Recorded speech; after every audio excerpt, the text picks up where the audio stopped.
Palm Springs, California. You'll be forgiven if the 2018 Range Rover Velar seems like a head-scratcher at first. After all, the newest member of the Land Rover family is about the same size as the extant and more expensive Range Rover Sport. It's also almost identical in stature to its Jaguar F-Pace cousin, with which it shares more than a handful of components, including details like the platform, down to matching wheelbase lengths, and powertrains. But when given more than just a cursory look, the Velar starts to make a lot of sense. Let's get the Range Rover Sport out of the way first. While its footprint and that of the Velar are similar, the Sport is some £1,000 and $16,850 more substantial. Some would say you get most of a Sport with the Velar, and if you look purely at objective metrics like engine specs and feature lists, it's hard to argue they're wrong. But there's more to cars than just the objective, and subjectively the Velar is a kinder, gentler soul that's more likely to get someone to step up from the smaller Evoque than to step down from a Sport. Land Rover itself is confident that cannibalization will be minimal, and early returns the first full month of sales show that 85% of Velar customers are new to the brand. It's a similar story with regards to the Jaguar F-Pace, which is closer in price to the Evoque than the Velar. Despite the sharing of platforms, wheelbases, and engines, the Jaguar is slightly lighter and noticeably more agile, but more on that later. Then there's the small matter of the drastically different designs inside and out, with the Velars leaning toward sophisticated and luxurious while the F-Pace tilts heavily toward the sporty side of things, befitting their respective personas.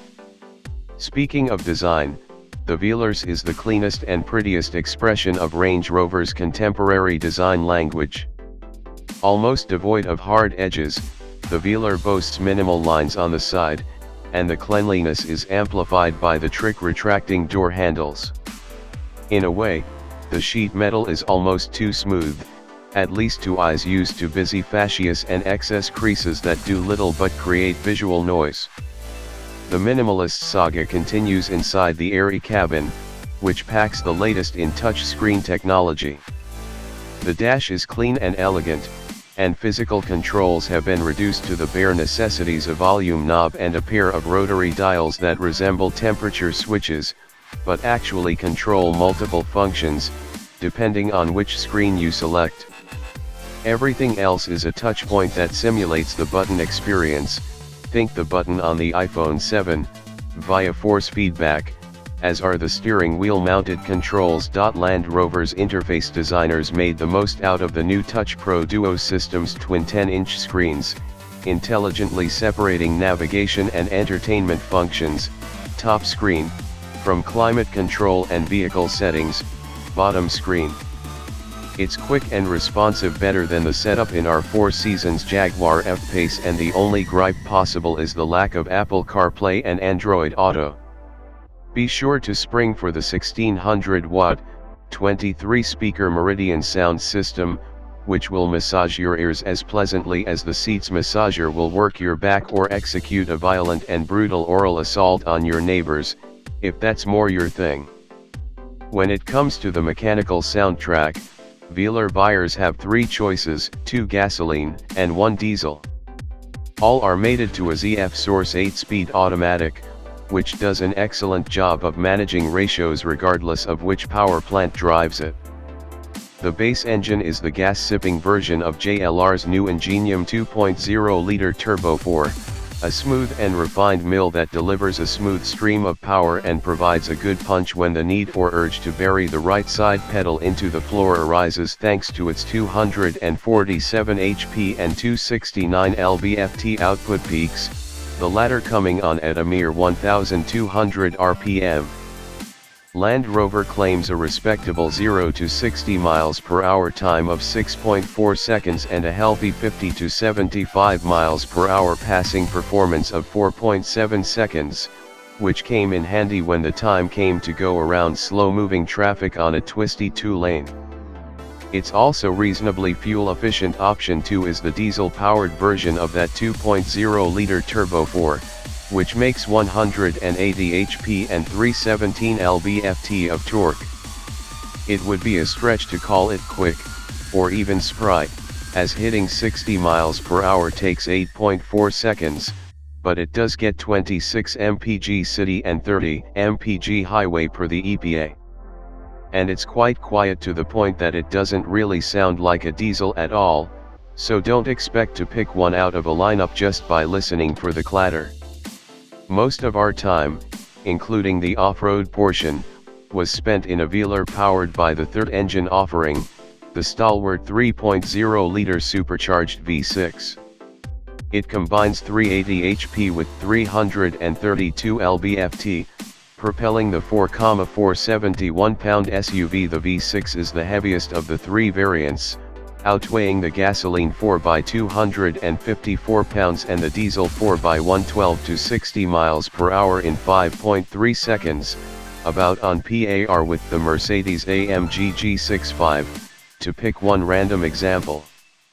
The 6 can also tow a bit more, being rated to pull 5,512 pounds, while the 4s are rated to pull 5,291 pounds.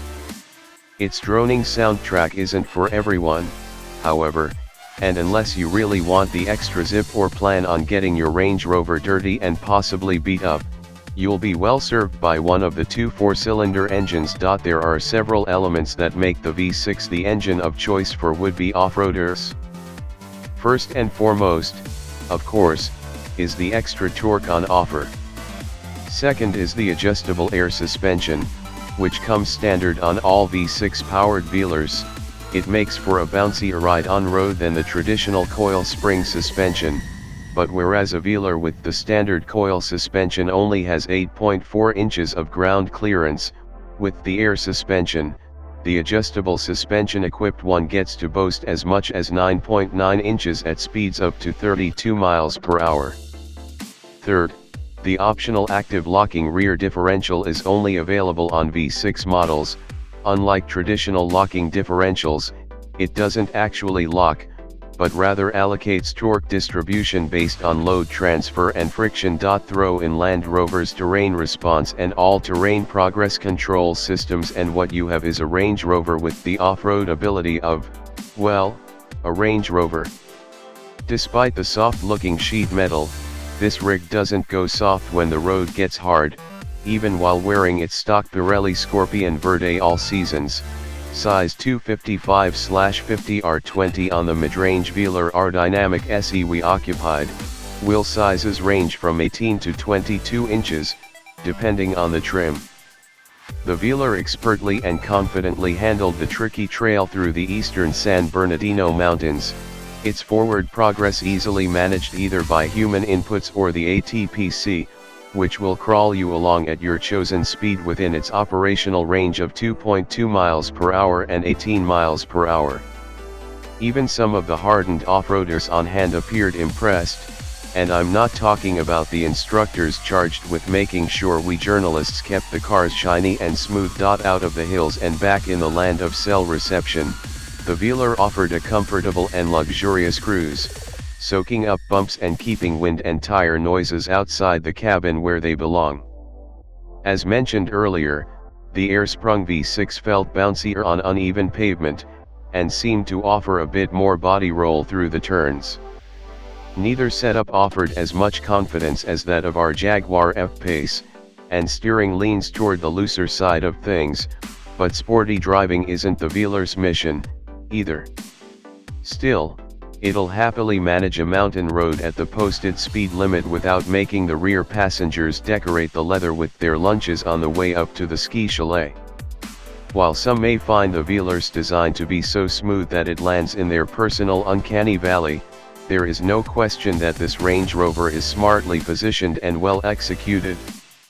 It checks all of the important luxury SUV boxes and neatly fills the $50K-$70K gap for the company's lineup, giving Land Rover a dollar-for-dollar answer to the Porsche Macan, Mercedes-Benz GLE, and BMW X5.